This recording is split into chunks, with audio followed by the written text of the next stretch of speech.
À l'occasion de l'audience solennelle de rentrée du tribunal de grande instance de La Roche-sur-Yon, le procureur de la République Hervé Lolic est particulièrement revenu sur la mortalité routière qui sévit actuellement dans le département. Avec 56 morts en 2016, la délinquance qui fait le plus de morts en Vendée est clairement la délinquance routière.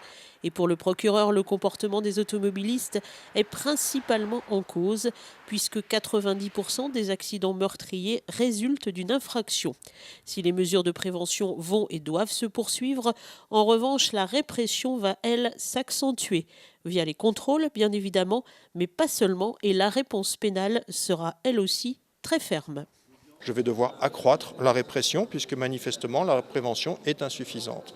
Accroître la répression, c'est notamment, si je puis dire, frapper là où est l'objet du délit. Puisqu'il s'agit de délit, il s'agit de contravention.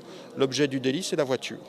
Eh bien la voiture, je vais la saisir. La voiture, je vais l'immobiliser pour les cas des comportements les plus inconséquents. Les comportements les plus inconséquents, ce sont les grands excès de vitesse, ce sont les conduites en état alcoolique ou sous l'empire de stupéfiants, ce sont les comportements en lien avec le permis de conduire, c'est-à-dire qu'on n'a pas de permis, le permis est suspendu, mais c'est pas grave, j'ai besoin de ma voiture, donc je la prends. Donc je saisirai, j'immobiliserai les véhicules et effectivement, eh bien, les chauffards deviendront piétons. Le message est clair donc et le procureur de la République entend bien faire respecter la loi.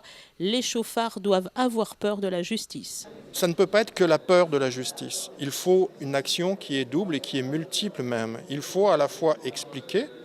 Il ne s'agit pas de dire je vais sévir, je vais sévir. Il s'agit de dire pourquoi je sévis. Pourquoi je sévis? Eh bien malheureusement, la preuve est là, 56 morts. 56 morts en Vendée. Alors tout n'est pas sur le ressort de La Roche-sur-Yon, mais le territoire est globalement le même. Et je pense que mon collègue des Sables d'Olonne a le même diagnostic que moi. 56 morts, ça suppose que l'on réagisse et que l'on secoue, si je puis dire, le mental de nos concitoyens pour qu'ils comprennent enfin que prendre son volant, ce n'est pas anodin. Prendre son volant, c'est quelque chose qui peut être dangereux, qui ne l'est pas si on conduit normalement, mais même en conduisant normalement, on peut être aussi victime de quelqu'un qui n'a pas cette responsabilité. Le procureur a par ailleurs rappelé que la justice devait désormais faire face elle aussi aux nouvelles technologies.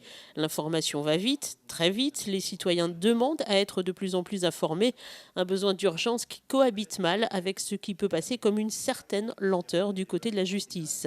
Mais pour Hervé Lolic, le temps judiciaire n'est pas le même que le temps médiatique. Moi, j'ai une vraie responsabilité lorsque je communique et lorsque je donne une information sur la justice, c'est que je dois m'assurer qu'en l'état actuel du dossier, elle est vraie. Alors peut-être qu'elle sera démentie par la suite de la procédure, mais en tout état de cause, je dois vérifier. Ensuite, il faut aussi être certain que c'est le bon moment de dire les choses. Parfois, annoncer des éléments, je pense notamment au carambolage qui a endeuillé la Vendée le mois dernier, c'est compliqué.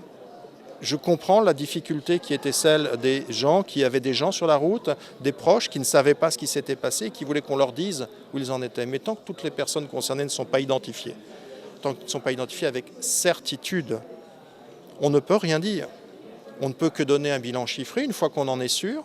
Là aussi, ça suppose que l'on ait un lien avec les pompiers, avec les hôpitaux, et que l'on soit sûr du bilan. Donc on a tout un travail de vérification qui est forcément long, parce qu'on sait aussi que si on donne une fausse information, ou même une information inexacte, ça peut avoir des conséquences dramatiques. À noter que cette audience solennelle a vu également l'installation de deux nouvelles magistrates, à savoir Céline Cucmel, désormais vice-présidente en charge des fonctions de juge d'instruction, et Anne Bazier, vice-présidente en charge du service du tribunal d'instance de La Roche-sur-Yon.